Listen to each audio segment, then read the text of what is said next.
siang Mas Deddy Dukun. Selamat siang, brother. Sehat Om Henry? Lagi sibuk, Mas? Enggak juga, lagi nunggu telepon Om Henry. Aduh. Apa kabar, Mas? Baik Om, sehat Om? Alhamdulillah sehat. Gimana lagi COVID gini maksudnya? Ya, kita prihatin aja Om, kita berdoa kepada Tuhan, semoga kita selamat dan tidak terkena COVID.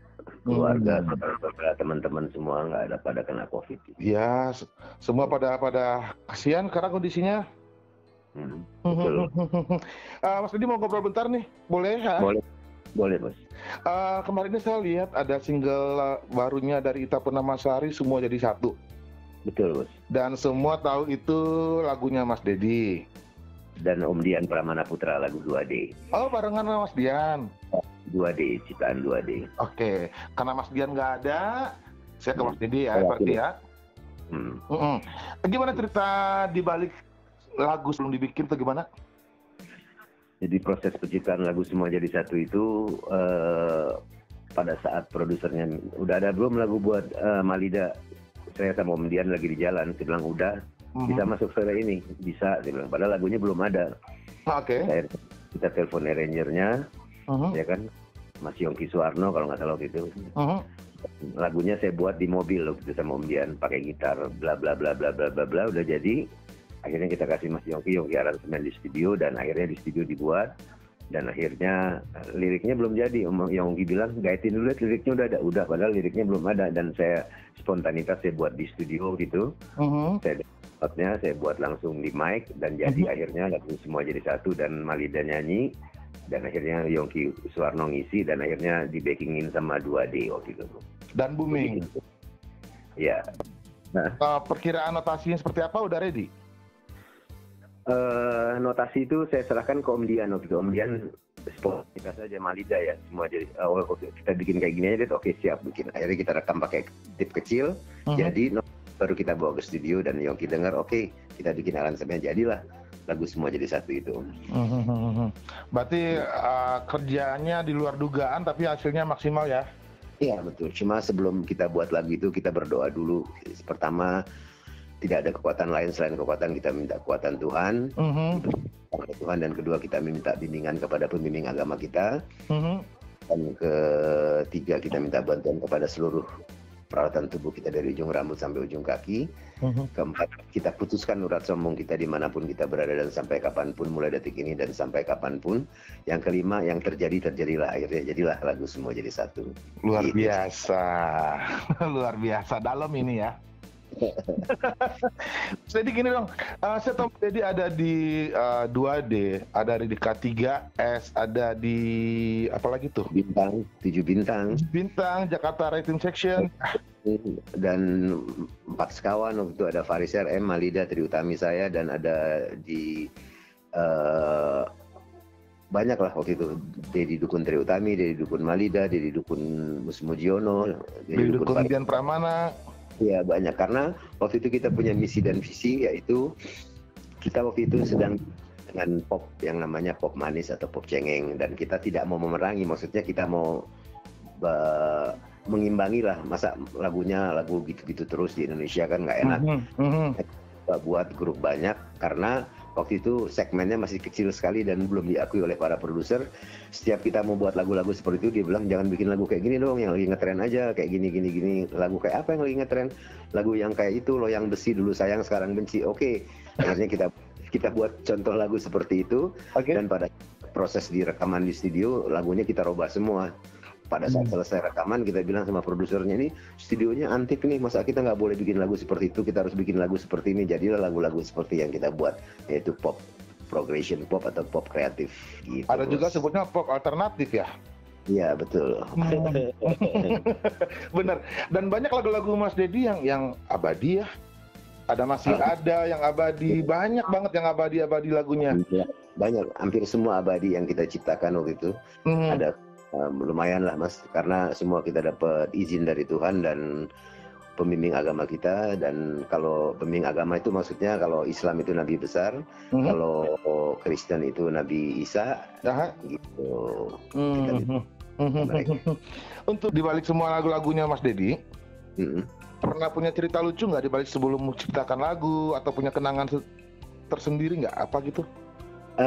Kebanyakan sih kenangannya ya gitu, lagunya baru kita bikin, liriknya belum ada dan akhirnya kita kasih ke arrangernya bikin liriknya udah ada, akhirnya ya kita buat spontan di mic semua, tapi sebelum kita buat liriknya ya kita berdoa dulu sama Tuhan, akhirnya seperti dibisikan aja di telinga, kata-katanya ini, kata-katanya ini, dan akhirnya jadilah seutuh lagu itu yang cerita uniknya dari 2D penciptaan dan proses penciptaan lagunya gitu loh, Bos. Saya kirain lagu-lagunya curhat semua itu. Iya, Bos. Dan itu data proses penulisan lirik itu saya kadang-kadang nggak sadar loh, kok saya bisa bikin lirik seperti ini, padahal saya bukan penulis puisi, bukan penulis prosa, atau bukan penulis kata-kata yang indah, padahal semua itu spontanitas dapat bisikan dari yang tadi yang kita baca 5 unsur doa tadi. Kemarin ini saya juga ada lihat live streaming 7 bintang ya? Ya, 7 bintang plus sama Vina Itu kan dulu pernah ada tuh zamannya Malida dan lain-lain. Sekarang muncul lagi dengan personil yang beberapa yang baru, kan ada Yuni Syara. Itu gimana tuh? Waktu itu ada 7 bintang asli, yaitu saya, Dian Pramana Putra, Malida, Tri Utami, Atik Sibi, Pus Mujono, dan Yofi Latul. Cuma Atik Sibi berangkat ke Amerika dan stay di Amerika, dan Malida sudah off, tidak boleh nyanyi sama suaminya. Dan pada akhirnya Yofi Latul juga sedang udah nggak ada, sakit-sakitan juga dan sebagainya. Akhirnya pelan-pelan berganti. Waktu Dian istirahat waktu itu ke London, diganti sama Faris. Akhirnya terus Atik Sibi diganti sama Ita Purnamasari, Malida sama Yuni Syara, dan terakhir dapat personil yaitu Memes. Dan itulah yang namanya hari ini, esok pun yang usah, yang esalah yang punya kuasa. Dan akhirnya jodohnya ya 7 bintang plus Vina Panduwinata. Personilnya sekarang adalah saya, Mus Mujiono, Faris RM, Yuni Syara, Memes, Tri Utami, Memes, Ita Purnamasari, dan plus bintang tamunya adalah Vina Panduwinata. Oh, di situ Vina jadi bintang tamunya, ceritanya bintang tamunya 7 bintang. Ya, betul. Itu Vina Panduwinata. Oke, bukan sebelumnya Nurlela ada Ciptaan di Dukun juga bukan? Yang Vina? Betul, Nurlela itu ada 4 sekawan. Waktu itu saya dapat tugas dari produser, Dad bikin dong lagu buat ini grup apa namanya. Akhirnya kita belum kasih nama waktu itu. Seperti juga prosesnya seperti itu, datang ke studio waktu itu Aminoto Kosin sebagai arranger. Waktu itu udahlah ada lagunya, Dad. Dia telepon ke saya bilang ada. Akhirnya saya bikin waktu itu di tip kecil, ya kan, lalalanya sampai studio saya kasih tahu Amin Tokos ini lagunya nih kayak gini, liriknya apa? Belum ada, nanti saya bilang udah ada sih di kepala saya tapi cuma belum saya tulis.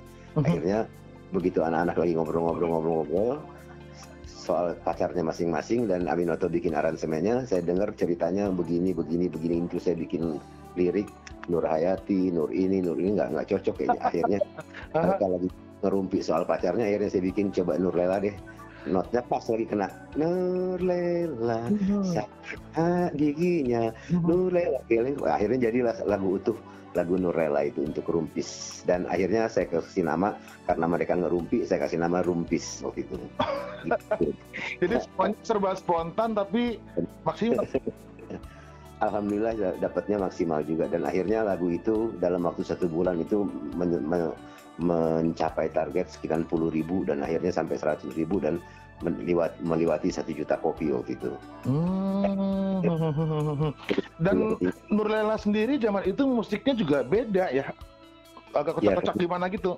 Iya, karena waktu itu saya berpikir kalau saya bikin motivasi atau model lagu seperti lagu-lagunya Vina, berarti warnanya Vina kan. Kalau seperti Tri Utami warnanya Tri Utami, seperti Malida warnanya Malida, dan seperti Atik Sibi warnanya Atik Sibi. Akhirnya saya ambil keluar dari 4 jalur itu, 4 jalur musik mereka. Akhirnya jadilah musik seperti Nurlela, yaitu lagu-lagu yang waktu itu saya ciptakan. Saya dapat inspirasi. Saya waktu itu ngebayangin kalau orang lagi pagi itu pakai lagi bangunin sahur semuanya sahur itu awalnya idenya.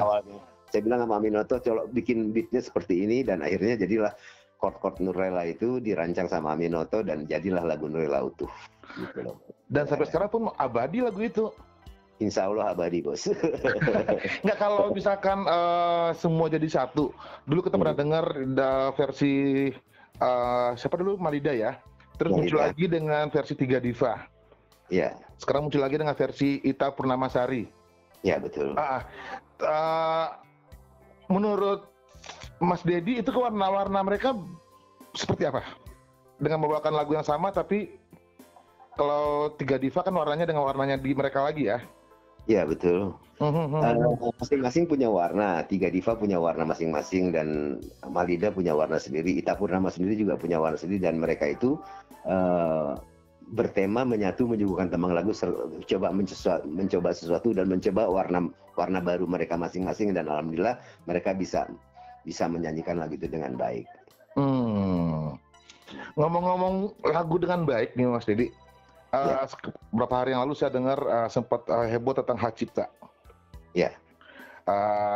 Kalau misalkan hak cipta itu diberlakukan di YouTube, gimana menurut Mas Dedi? Atau mungkin Mas Dedi punya ide seperti apa?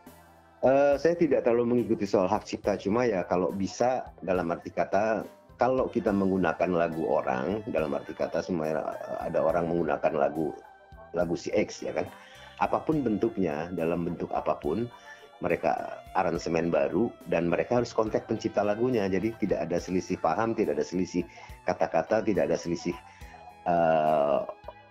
itu ini, dan akhirnya mereka tuh benar-benar deal sama pencipta lagunya, diizinkan atau dibeli atau diapakan, dan itu harus izin dulu sama penciptanya. Kalau saya bilang sih harus izin sama penciptanya, karena biar bagaimanapun hak cipta adalah tetap pada pencipta. Dan apa semua lagu di Indonesia ini udah beredar itu mereka masuk dalam YKCI tadi? Kalau saya bilang nggak semua mendaftarkan ke YKCI, seperti Faris dia tidak mendaftarkan. Dan itu kalau itu kasusnya terserah Om Faris, kalau mereka boleh dibawakan atau dinyanyikan oleh orang lain tanpa seizin Faris ya terserah Faris. Tapi kalau saya pribadi sebagai pencipta dan punya hak cipta harus izin sama pencipta lagunya. Setuju sih. Tapi kalau lagunya itu mereka ganti aransemennya, mereka ganti genrenya, apa itu masih berlaku hak cipta? Kalau aransemen dan genre itu kan tergantung sama situasi, kondisi, dan mood para arranger dan situasi kondisi para pembeli lagunya, dia mau diapakan lagunya. Jadi kita sebagai pencipta lagu ikut aja, dia mau bikin genre seperti apa ya kita ikutin aja perkembangan zaman dan perkembangan situasi kondisi musik di Indonesia ini, dan mood para arranger dan penyanyi yang akan menyanyikan lagu tersebut. Iya juga sih. Terus Mas Dedi pernah nemuin nggak lagu Mas Dedi yang ya muncul di YouTube tanpa izin? Saya nggak tahu Mas, karena udah kebanyakan lagu, jadi kadang-kadang mereka bikin lagu saya lupa ini udah dibayar apa belum, izin apa enggak, saya nggak tahu ya. Akhirnya mereka ya nggak tahu lah saya, mereka ya paling ada perlindungan dari si YouTube-nya kali ya, ada klaim hak ciptanya ya. Sekarang kebanyakan pencipta lagu mendaftarkan ke seperti perusahaan rekaman atau yang membuat perusahaan yang mana lagu-lagunya didaftarkan ke situ. Jadi kalau ada orang menggunakan ini ditanya lagunya sudah dibeli atau belum, hak ciptanya bagaimana, dan mereka biasanya mengurusi, kita sebagai pencipta ikut aja Mas. Oh, mereka mendaftarkan seperti ke iTunes, ke Apple, bla bla bla gitu ya? Ya, mereka nanti yang ngurus, ada pengurusnya nanti gitu. Terus ini yang lebih penting lagi, lagu barunya udah lama nggak denger? Itu ada di 7 Bintang Plus Vina Panduwinata, baru satu lagu, karena situasi dan kondisi seperti sekarang ini, kita membuat lagu baru itu kadang-kadang tergantung ini, produsernya ada yang mau minta lagu atau enggak, dan akhirnya kemarin kita ada Glenn sebagai produser 7 Bintang Plus mau membuat lagu 7 Bintang Plus, akhirnya kita buatkan lagu 7 Bintang Plus yang berjudul Buatlah Dunia Tersenyum Kembali. Dan apalagi sekarang dengan sistem digital, orang semua pada main download aja dah. Ya. Itu merugikan si pencipta sebenarnya. Iya betul Bos. Dan biasanya di produser atau distribut yang membeli lagu kita atau yang mengurusi lagu kita itu, mereka biasanya ada itu link kalau mau download ini, link ini. Dia masuk ke iTunes, dia masuk ke Apple, dia masuk ke mana gitu ya? Betul, Bos. Planning ke depan gimana Mas Dedi? Planning ke depan saya lagi membuat album 7 Bintang Plus lagi untuk 7 Bintang Plus Vina Panduwinata. Mudah-mudahan kita bisa bertema menyatu menyuguhkan tembang lagu serta mencoba sesuatu yang baru untuk musik Indonesia. Oh ya, satu lagi. Dulu saya pernah dengar Mas Dedi lagu-lagunya ada selain tema cinta, ada juga tema-tema manusia, tema alam, tema sosial juga ada. Gimana dengan COVID sekarang? Ada rencana mau bikin lagu berhubungan dengan COVID mungkin? Kemarin waktu 7 Bintang Plus itu ada hubungannya dengan COVID karena kita menghimbau kepada masyarakat untuk membuat supaya kita buatlah dunia ini tersenyum kembali, dalam arti kata kita sama-sama berjuang untuk melawan COVID dan mudah-mudahan dunia ini bisa tersenyum kembali untuk bangsa Indonesia dan bangsa di luar negeri serta seluruh dunia. Amin. Sukses banget ini. Udah ada alam Bos, ini semuanya kayaknya udah mantep. Pekajiannya udah khatam ini. dari awal ngobrol tadi, gimana sih awal jadi pencipta lagu? Oh gitu. Waktu saya di SMA Negeri 3 sama Adi MS, sama Ikang, sama Faris, sama Redi Nur, sama Herman Geli dan kawan-kawan, itu sering ikut-ikutan di vokal grup SMA Negeri 3 dan saya waktu itu sebagai anak bawang. Tamat SMA tahun 79, Faris sudah duluan tahun 77 dia keluar dan akhirnya Faris membentuk Faris Organization. Waktu itu di belakang layarnya ada saya, ada Jimmy Pais almarhum, ada Eki Soekarno. Dan kita mengurusi Faris LM dan Faris Organization, kita di belakang layar. Dan akhirnya suatu saat Faris bilang, "Dad, ayo bikin grup yuk." Bikin grup apa? Jakarta Rhythm Section. Oke, saya waktu itu jadi anak bawang. Saya bilang, saya nggak bisa nyanyi, Om Faris. Bisa lah, semua orang bisa nyanyi asal mau. Akhirnya buatlah Jakarta Rhythm Section. Dan akhirnya jadilah Jakarta Rhythm Section yang direkrut setelah saya, Faris, dan Jimmy Pais. Jimmy Pais nggak ada, diganti dengan Yongki Suwarno. Jadilah Jakarta Rhythm Section yang baru ini, yaitu saya, Faris, dan Yongki Suwarno. Dan kebetulan Jakarta Rhythm Section juga baru membuat satu single baru tapi belum diedarkan. Dan akhirnya jadilah Jakarta Rhythm Section yang baru ini dan mudah-mudahan akan langgeng. Dan setelah itu dulu waktu pertama kali itu Jakarta Rhythm Section pertama itu adalah Faris pertama bukan? Iya betul, album pertama itu. Dan akhirnya sampai ke Reinkarnasi, sampai ke Hanya Satu Kamu, Hanya Satu Kamu ya, orang ketiga, terus dan sebagainya dan akhirnya buatlah 2D, K3S, 7 Bintang, Rumpis dan sebagainya sampai sekarang ada 7 Bintang Plus. Terus ada lagu yang unik lagi selain Nurlela, menurut saya lagu Bohongnya K3S yang ada Mas Bagus AA ya. Betul, karena waktu itu saya berpikir kalau semuanya kita bikin satu tema 2D ya dengan pola pop jazz, K3 dengan pola pop yang agak sedikit jenaka seperti Bohong ya kan, 17,5 tahun ke atas, Jakarta Rhythm Section dengan pop rock ya kan, saya Faris RM Triutami Malida dengan pop kreatif yang ada sedikit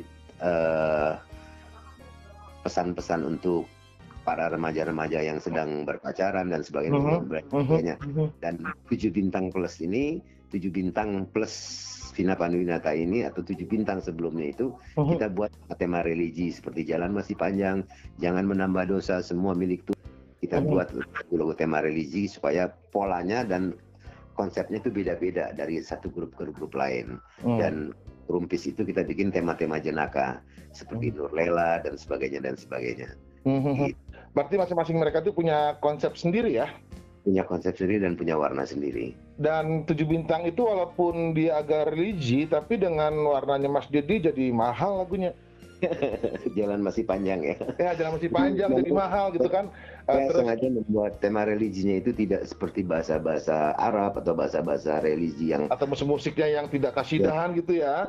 Jadi saya mau bikin buat religi yang universal, semua umat beragama bisa menikmati lagu tersebut. Jadi apapun bisa menikmati lagu tersebut.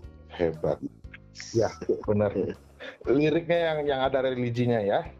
Ya betul, liriknya ada sedikit pesan-pesan religi. Tapi bahasa universal, bahasa Indonesia yang bisa dimengerti oleh seluruh umat beragama di dunia ini. Mas Didi nanti kalau misalkan COVID udah kelar, ada plan bikin konser nggak? Rencananya ada 7 Bintang Plus mau bikin konser untuk di Jakarta khususnya. Dan semua under Didi Dukun song? Enggak semua sih, enggak. Maksudnya ya kalau ada yang mereka mau bawain lagu 2D silahkan, tapi kalau mereka mau bawain lagu masing-masing monggo. Tapi tetap closingnya adalah lagu-lagu 7 Bintang Plusnya. Gak sabaran ini saya ini. Siap. Berlalu COVID biar bisa nonton konsernya nanti. Insya Allah bos. Oke Mas Didi, sehat terus. Makasih ngobrolnya.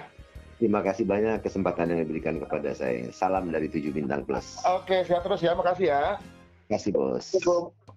Waalaikumsalam.